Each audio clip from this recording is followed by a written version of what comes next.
श्री स्वामी समर्थ. जय जय स्वामी समर्थ. स्वामींचं नाव घेऊन मी या व्हिडिओला सुरुवात करते. आपल्या पतीच्या दीर्घायुष्यासाठी आणि अखंड सौभाग्यासाठी स्त्रिया वटसावित्रीचे व्रत करतात.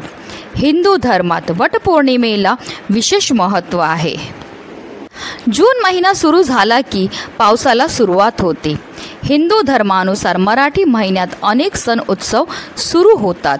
ज्येष्ठ महिना आला की स्त्रियांना वेध लागतात ते वटपौर्णिमेचे. आणि यंदा ही वटपौर्णिमा 21 जूनला साजरी होणार आहे. वटपौर्णिमेला वटसावित्री या नावाने देखील ओळखले जाते. या दिवशी स्त्रिया मनोभावे उपवास करतात आणि वडाच्या झाडाभोवती फेऱ्या मारून पतीच्या दीर्घायुष्यासाठी प्रार्थना करतात. 7 जन्म हाच नवरा मिळू दे असे वचन देखील मागतात. पौराणिक कथेनुसार सावित्रीने यमराजाकडून तिच्या पतीचे अर्थात सत्यवानाचे प्राण परत आणले होते. त्यामुळे दरवर्षी ज्येष्ठ महिन्यातील शुक्ल पक्षातील पौर्णिमा तिथीला वटसावित्रीचे व्रत करतात.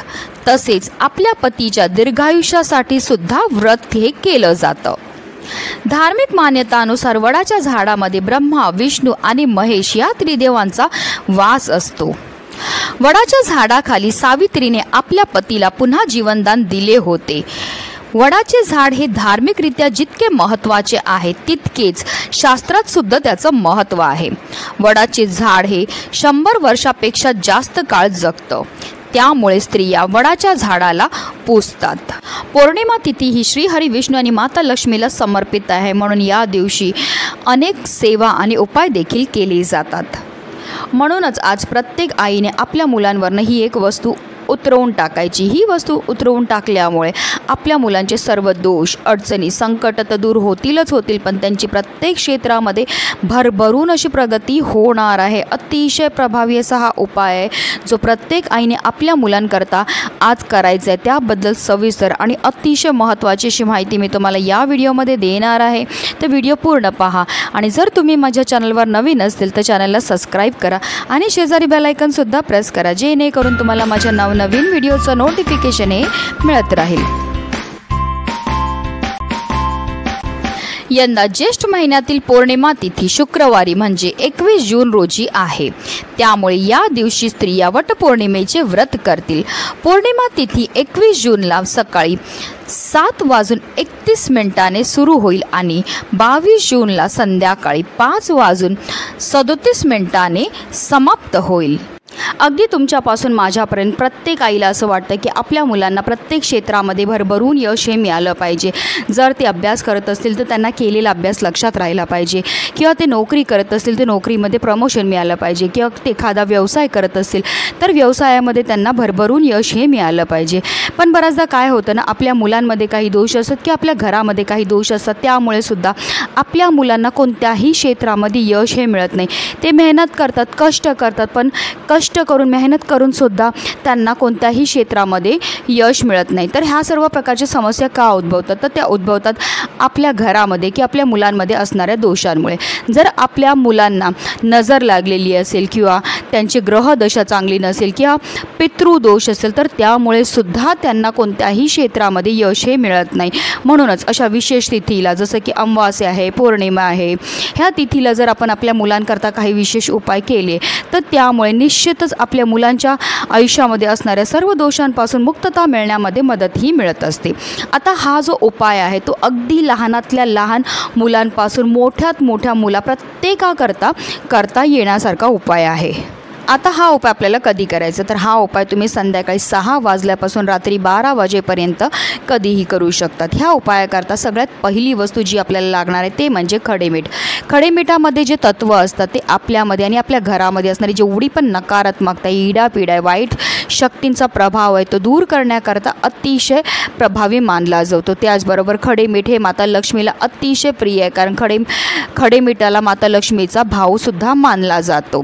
त्याचबरोबर आपल्याला ह्या उपायाकरता 7 देठासकट लाल मिरच्यासुद्धा लागणार आहेत. त्याचबरोबर आपल्याला थोडीशी पिवळी मोहरीसुद्धा घ्यायची आहे। ह्या 3 वस्तू आपल्याला आपल्या उजव्या हातामध्ये घ्यायच्या। त्यानंतर आपल्याला सगळ्यात पहिला आपल्याला देवघरामध्ये दिवा हा प्रज्वलित करायचा आहे, धूपदीप अगरबत्ती दाखवून घ्यायची देवांना आणि त्यानंतर लगेचच हा उपाय आपल्याला करायचा आहे। तुम्ही मुलांना देवघराच्या इथे बसून सुद्धा केला हा उपाय चालेल। फक्त तुम्हाला काळजी एवढी घ्यायची की मुलांचा जो चेहरा आहे तो दक्षिण दिशेला होणार नाही, तर कोणत्याही दिशेला मुलांचा चेहरा असेल तरीही चालणार आहे। त्याचबरोबर मुलांना बसवताना तुम्हाला आसन घेऊन बसवायचं आहे आणि त्यानंतर मुलांच्या डोक्यापासून पायापर्यंत 7 वेळा ह्या वस्तू आपल्याला उतरवून टाकायच्या आहेत। उतरवताना आपल्याला असं बोलायचं आहे की आल्या गेल्याची, घरची, दारची, कुत्र्या मांजरांची, पशुपक्ष्यांची, शेजारी पाजारीची, रस्त्यावरच्या लोकांची, कोणाची कुठल्याही प्रकारची नजर असेल, वाईट शक्ती असेल, इडापिडा असेल, करणई बाधा असेल, दोष असतील, ते सर्व निघून जाऊन माझ्या मुलांची भरपूर प्रमाणामध्ये प्रगतीही झाली पाहिजे, अशा रीतीने आपल्याला बोलायचं आहे आणि हा उतारा जो आहे तो करायचा आहे। आता तुम्हाला जर 2 मुलं असतील तर तुम्हाला 2 मुलांकरता वेगवेगळ्या ह्या 2 वस्तू ह्या वस्तू ज्या आहेत तुम्हाला घ्यायला लागणार आहेत। एका मुलावरनं उतरवलेल्या वस्तू पुन्हा दुसऱ्या मुलांवरनं तुम्हाला उतरवायचं नाही आहे। त्यानंतर आता जर तुम्ही गावा साईडला राहत असतील तर तुमच्याकडे चूल पेटवत असतील तर आवर्जून चुलीमध्ये ह्या वस्तू आपल्याला जाळून टाकायच्या आहेत। पण आता तुमच्याकडे चूल नाही आहे, मग काय करायचं? मग एक भांडं घ्या, त्याच्यामध्ये थोडासा कापूर हा प्रज्वलित करून घ्या आणि त्या कापरामध्ये ह्या वस्तू टाकून आपल्याला जाळून टाकायच्या आहेत। ह्या वस्तू आपल्याला जाळायच्याच आहेत, फेकायच्या नाही आहेत। जेव्हा आपण ह्या वस्तू जाळतो तर त्यामुळे आपल्या मुलांना लागलेली प्रखरातली प्रखर नजर असेल, वाईट शक्तींचा प्रभाव असेल, इडापिडा असेल, करणई बाधा असतील, जे पण इतर दोष असतील ते सर्व नष्ट होऊन आपल्या मुलांची भरपूर प्रमाणामध्ये प्रगतीही होत असते। तुम्ही स्वतः अनुभव करतील हा उपाय केल्यामुळे तुमच्या मुलांच्या प्रत्येक क्षेत्रामध्ये त्यांना यश हे मिळालेलं आहे। जर ते अभ्यास करत असतील तर त्यांना केलेला अभ्यास लक्षात राहील। त्याचबरोबर मुलं जर वारंवार आजारी पडत असतील, चिडचिड करत असतील, कटकटी करत असतील तर ह्या सर्व कटकटी, ह्या सर्व चिडचिडसुद्धा कमी झालेली तुम्हाला स्वतः अनुभव येणार आहे। म्हणूनच व्हिडिओ प्रत्येकाने जास्तीत जास्त शेअर करायचा आहे, जेणेकरून प्रत्येकाच्या मुलाच्या आयुष्याचं कल्याण हो, ही स्वामीचरणी प्रार्थना। श्री स्वामी समर्थ। जय जय स्वामी समर्थ।